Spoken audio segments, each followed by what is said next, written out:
Welcome to the Owner Identity Podcast, where we empower men experiencing same-sex attraction to live a life of purpose and possibility through the power of Christ and for the glory of God. My name is Jason Meller. I am so glad you're here. Come on in, have a seat. Let's go. Hey guys, welcome back to the podcast. Have you ever wanted to live a different reality? Maybe your attractions have felt overwhelming, your friendships messy, or your relationships strained.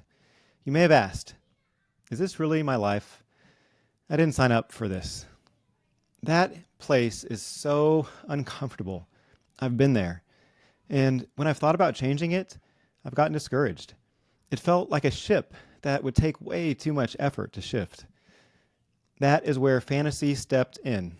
It offered relief from the discomfort, discouragement, and shame.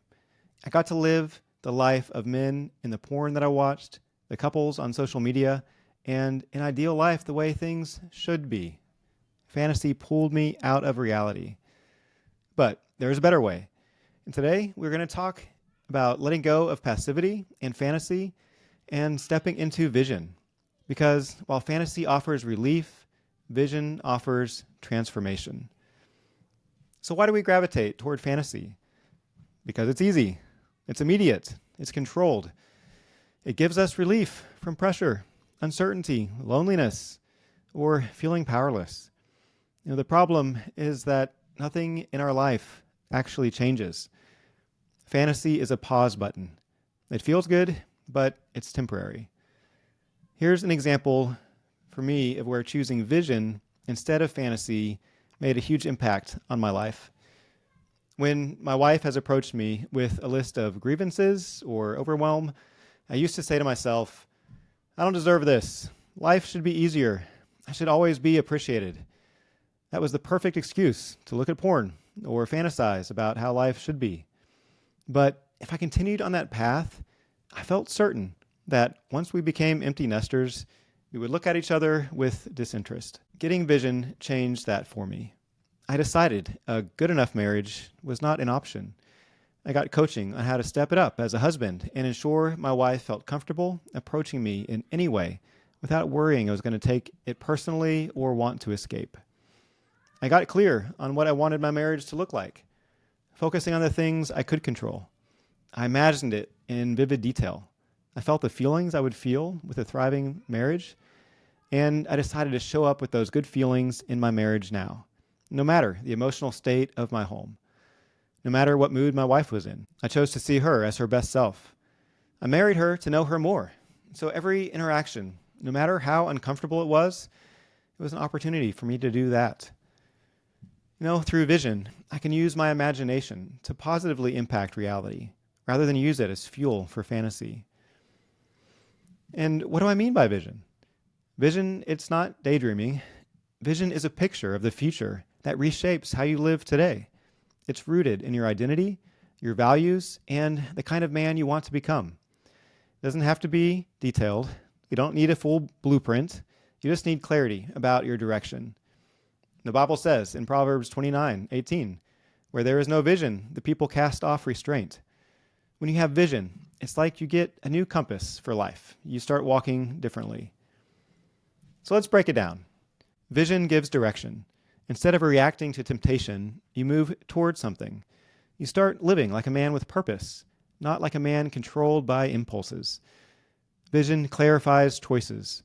You stop asking, what will feel good right now? And you start asking, does this align with the man that I'm becoming? Vision changes what you tolerate. Suddenly, you won't settle for what numbs you. You start cultivating what grows you. Vision activates courage. Vision gives you enough meaning to make discomfort worth it, to do the hard things, to face the awkward, stretching moments that actually lead to change. And for guys like us who experience same-sex attraction, we've often thought the goal is to stop being attracted. I know that was something on my mind for many years, but honestly, that's not the most effective goal. Vision can reframe that entirely. The goal is to become a certain kind of man, grounded, connected, purposeful, aligned. When you live with vision, attractions become information, not identity, not destiny. They're not the steering wheel. But how do you begin creating vision? So I've got 7 steps for you here. Number 1, reflect on your identity and your values. Start by asking yourself, who am I? And what do I stand for? This is your foundation. Step 2, envision your future self. Picture the person you want to become. What qualities do you embody? What kind of life are they leading? Remember, this is not about perfection, it's about direction. You're painting a picture of your future self that inspires and guides you. Step 3, identify key areas for growth. Look at different aspects of your life, relationships, career, health. Where do you want to see change or growth? Pinpoint these areas to focus your efforts and energy. Step 4, set clear, intentional goals. Break down your vision into actionable steps. What steps can you take today that align with your future self? Remember, small steps can lead to big transformation. It's about progress, not perfection. Step 5, create a vision statement. Write a concise statement that encapsulates your vision. This becomes your guiding compass, helping you stay aligned with your goals and values. Step 6, revisit and revise your vision. It's not static. As you grow and change, so will your vision. And step 7, share it.